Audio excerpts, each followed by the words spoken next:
up, little Susie, and weep.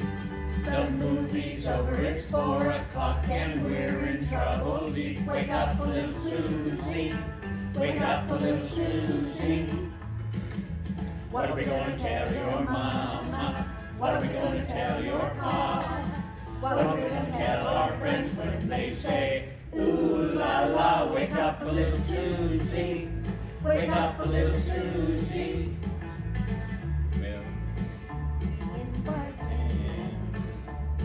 Well, Susie, baby, looks like we goofed again. Wake up, little Susie. Wake up, little Susie. We gotta go home. Wake up, little Susie. Wake up. Wake up, little Susie. Wake up. The movie wasn't so hot. It didn't have much of a plot. We fell asleep, our goose is cooked, our reputation is shot. Wake up, little Susie. Wake up, little Susie. What are we going to tell your mama? What are we going to tell your pa?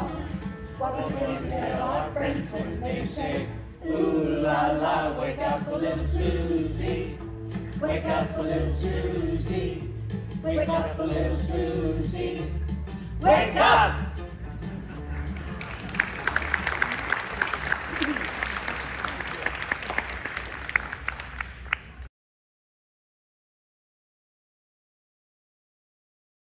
Is immediately modifiable and treatable, and we work as a team with the patients to achieve those goals. Today is all about improving our balance for a safer lifestyle, but with a twist. I'm willing to bet most of you know about grab bars in the shower and wearing stable shoes and holding onto the railing and holding onto that walker if you need it. Those tactics prevent falls, which is the #1 concern, but ultimately you're not treating the impairments and helping yourself, my patient, to be defined as a low fall risk. This is where a physical therapist comes in hand. So we set up parameters and help you create a safe space in your home and in the clinic in order to actually treat the true impairments and maybe give yourself a little bit more freedom to let go of that walker over time. And we'll tell you when you're ready. But introduce you to our panel. First, I'm going to introduce you to Maria Peedwell. Is that correct? Good morning. She is a volunteer with OneSource Empowering Caregivers. She has been a volunteer in many capacities for over 40 years, and for the last 2.5 years, Maria has been an integral part of assisting OneSource with business process improvement, data collecting and reporting that focus primarily on supporting our seniors here in Nevada County. Maria has always had a passion for caring for our aging population, but this has become more apparent.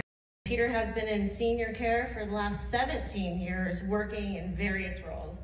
He has experience working at a local skilled nursing facility as an educator, a liaison for seniors and providers, and most importantly, as the primary caregiver for his mother for 11 years until her passing. Peter is deeply invested in our Nevada County community as he heads our Nevada County Breakfast Club. For those of you who don't know about that, you should be involved. Which brings our professional providers together to bring outstanding quality of care to our community, and is a member of our Falls Prevention Coalition.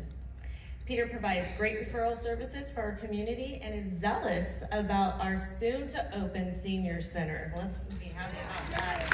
Yeah, yay. Thank you, Peter, for being here. Well, thank you. Peter, tell us what it was like caregiving for your mother and about her falls. Did you have something like Falls Prevention Coalition during that time to give you support? Absolutely not. I had nothing, I had no knowledge. It came as quite a surprise. My sister passed. I went home for that services. 2 weeks later, my father passed. And all of a sudden, there I was sitting with my Marilyn Monroe mother, who was tripping and, you know, reaching for things and furniture surfing to get around after that event. So the rest of my siblings were like popcorn and they were gone. Coalition member. She has worked in Nevada County and social service sector, serving our community members in a variety of roles since 1998. She loves her current role in connecting older adults and people with disabilities to local resources and supports to increase their quality of life. Thank you for being here, Anastasia. Thank you so much, Pepsi. So how did you get involved in the Falls Prevention Coalition, and why do you stay involved? Good question. Working with older adults and people with disabilities, as well as having aging parents myself, really brought my awareness to the issue of falls. And since I've been working since 1998 here, I'm heading that way too. I have to be careful and watch my balance. So I would be remiss to not say for myself as well. And so since my role in working with that and the aging parents, I really became interested and was offered the opportunity to join the Falls Prevention Council. I'm really passionate about trying to make a difference and looking at solutions in our community to reduce those risks for our community members and our folks here. And staying involved is because it's fun and easy. I think this is the best committee I've ever served on. Another opportunity, if you want to be socially engaged, is to join us at the Falls Prevention Committee Coalition meetings. It's really a great group of folks, so it's easy to stay involved. It really is. Thanks for that. Wonderful. I think it's really important that when you're caregiving, you have a team, because we can't do this alone. And so with that in mind, what tips would you give our audience today in fall prevention advice for at home, just so they can live independently? What would you things like going over their house. We walk through the house with them, look at their bathrooms, talk to them about where they can get devices they need, like walkers or chairs, or bars for their bathroom showers. A lot of people don't have these things, and they're managing, or they're not using their showers, or they don't have a shower chair. And there's resources. Freed is an excellent resource. A lot of people don't know about the resources. So we go through the house, banisters on the stairs. Maybe they don't have that. Maybe we can get some help and get them someone in to put banisters up. Lights, night lights in the bathroom, simple things that a caregiver could go buy or they can get that aren't expensive, that's gonna keep light in the house when they're moving around at night. And so many people get up at night and use the bathroom. And there's lots of information. We give fall prevention information, talk about strengthening exercises, that we have a handout for that. And also make sure their medications are being taken, because a lot of people are not, and so that's worsening their perhaps mental capacities. One lady I had wasn't taking her thyroid medicine for years. Things that can really help. Sometimes we actually get appointments for people. They're forgetting to go to their doctor appointments or don't drive and don't have transportation. So there are times when I've taken people to make sure they're getting their health care done and follow up, or they can't listen and they need more help from their family. So a lot of connection with the family to discuss whether they're safe in their home or whether they need more help. All right. All right. Thank you. Thank you all for being here today.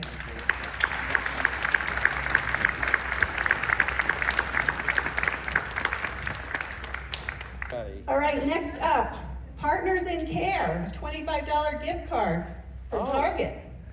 Isn't that wonderful? All right, here we go. Who wants to win?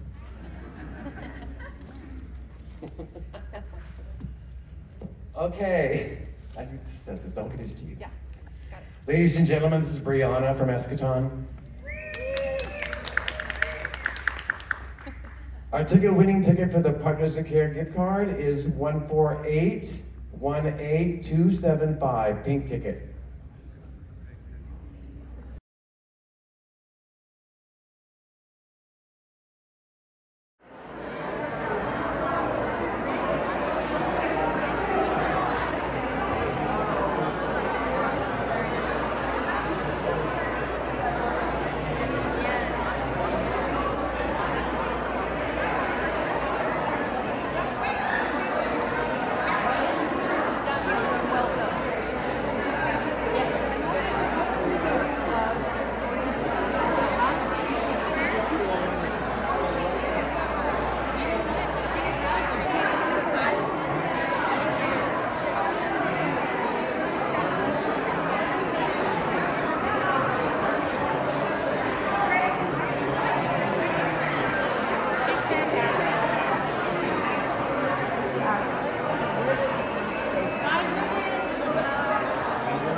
I still drive. I want you to know, and I'm safe. In case anybody's leaving and sees me driving away. But I have to do the same thing as Holly did with the glasses on and off, so excuse me for that.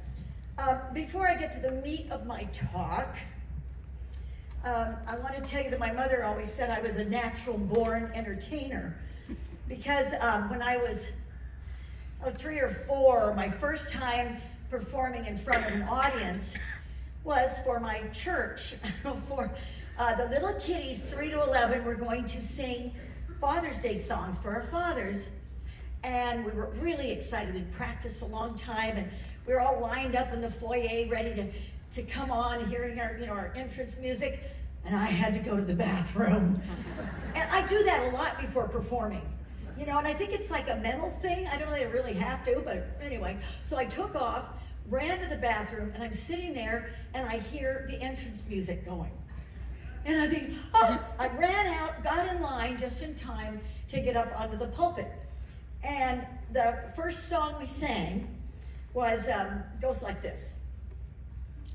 I'm so glad when Daddy comes home, glad as I can be. Clap my hands and shout for joy and climb upon his knee. Put my arms around his neck, hug him tight like this. Pat his cheeks and give him what? A great big kiss. Mwah! Well, yeah, but the funny part was I still had my panties in my hand. So, as she said, my name is Michelle Ozanich, and I am Director of Resident Services for Eschaton Village Grass Valley. And I have been with Eschaton for 14 years now, so there must be something pretty special about working there that keeps me coming back each day. And for most of us working in the industry, we have similar answers. We like doing work that is meaningful and making a difference in others' lives. And the same is true for me. But one thing that really is very special about Eschaton as an organization that kind of helps to set us apart and really speaks to my heart is our well-being philosophy of care. It is based on not only meeting the physical needs, but taking into account the whole person and doing our part to ensure that spiritual, social, and emotional needs are met as well. And that misconceptions and negative stereotypes associated with aging are really just thrown out the window. And instead, they're replaced with embracing, seeing the whole person and where they are at in their journey in life. And one component of this that is really something I'm passionate about has been the commitment to break down the stigma associated with cognitive changes in dementia. And what does that have to do with all of us here today? Well, bear with me for a minute and hopefully it'll all fall into place. Statistics show that older adults living with dementia have twice the risk of falling and 3 times the risk of incurring serious fall-related injuries, like fractures, compared to those living without dementia. This means that it is critical in the industry of serving older adults that we better understand cognitive changes. So I want to take this opportunity to share an explanation of dementia that helped me to have that aha moment. Now I get it. And it's called the bookcase analogy. So let's say that there's a bookcase here. I'm a person in my 80s, and there's a bookcase that represents me. And on the top shelf are the most recent things, like what I had for breakfast and maybe getting ready to come to this event. And then the next shelf are more recent memories, things like the last holiday or recent special visitors. And the shelves continue to go down, and my 20s and 30s are around my knees, and my childhood is down around my feet. Well, when I get hit with dementia, my bookcase, it rocks. And what books come off first? The ones on top, the short-term memory. And as dementia progresses, more books fall off and it gets harder to put them on the bookshelves. Well, dementia is not linear, so several different shelves can be missing books. And on some days, they might be higher on the bookshelf. Now take that analogy and look at it a little different with two bookcases. There's a bookcase on my left, and this one represents the hippocampus, the area of my brain where all the factual stuff is kept, the how to do things, everything that I've learned, and it's made of pretty flimsy material. Then I have another bookcase on my right, and this one, it represents the amygdala, the part of the brain where all of the emotions and feelings are, all the stuff that make you love me, and it's a really solid bookcase. Well, what happens when these two bookcases get hit? They're both gonna rock, but the one on the left, the factual stuff, it's gonna rock more, and the books are gonna come off a lot faster than my emotional bookcase on the right. Well, why is this important? If you come to see me and we have an argument, or it's just a real stressful visit filled with things like, Mom, I told you 1,000,000 times to take your medications after breakfast. I may not remember the conversation, but I will remember how it made me feel and how I react the next time I see you. Now let's say you come to visit and we laugh and reminisce and talk about good times, positive visit. I'm going to remember feeling loved and calm, and that you're someone I want to spend time with. The saying that people will never forget people will forget what you said, forget what you did, but they're never going to forget how you made them feel, is very much a reality for those living with dementia. So it's really important that we understand this for their emotional well-being, but for their physical well-being as well. There's a lot of research about the impact of the mind-body connection. And for those experiencing cognitive changes, when stress levels and anxiety go down, so does the risk of falling. So obviously I'm passionate about well-being as a philosophy of care. But let's take it a step further and consider what this analogy means in our own lives. What's our story? And what are we doing to make a positive impact on the lives of those around us? We're all here today for a common interest, and living in a small town makes it very plausible that many of our paths will cross again. And this might not sound so nice, but I can honestly say that there have been times in my life when I encountered someone who looked familiar, couldn't remember their name, but in an instant, I either felt like I wanted to quickly avoid an interaction, like turn around and walk the other way, or that upon seeing them, I had that good feeling that made me want to engage. So from interactions that are seemingly small to lifelong relationships, we do make a difference and have an impact of what make up the books on their bookshelves. Sometimes we are a main character, such as a parent, a child, or a significant other. And other times we are more like a bookmark, the person next to you in line at the grocery store. Either way, we all make a difference. Our response, acknowledgement, and interaction can have a bigger impact than we realize. So I challenge you to consider what kind of character you are in their story. Would you be considered the villain or one of the good ones? Let's ask ourselves how they are going to remember us by how we made them feel. Today and every day, let's choose to make others' life stories a happy one. And what's amazing about this is that in doing so, our own bookshelves become full of good stories too. My hope is that each of you experience a positive interaction today, which inspires you to want to go out and pass on good feelings. That you intentionally make the decision to be part of a good book that they want to reread.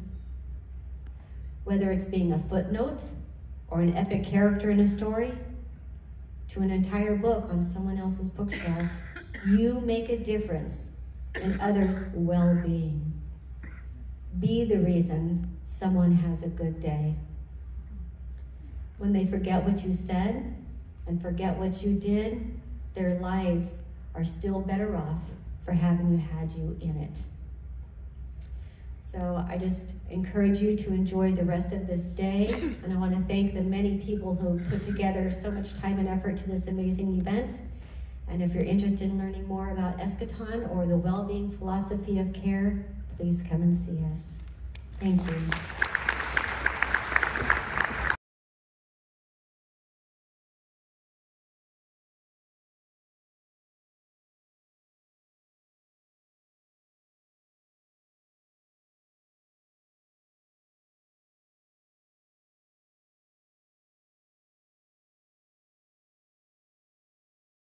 That you made it here today and that you've been having all these wonderful speakers, giving such great information, learning about resources in the community. So Holly asked me to talk a little bit about resources and about Freed and what we do in Nevada County.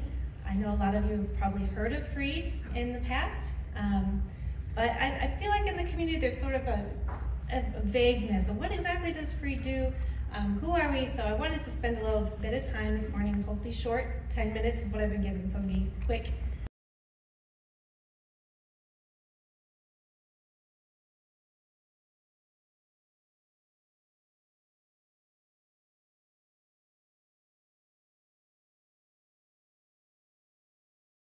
Too easy to do that. Your brain may not want to do that. If your brain doesn't want to do that, that's good. You're challenging your brain, and every day of your life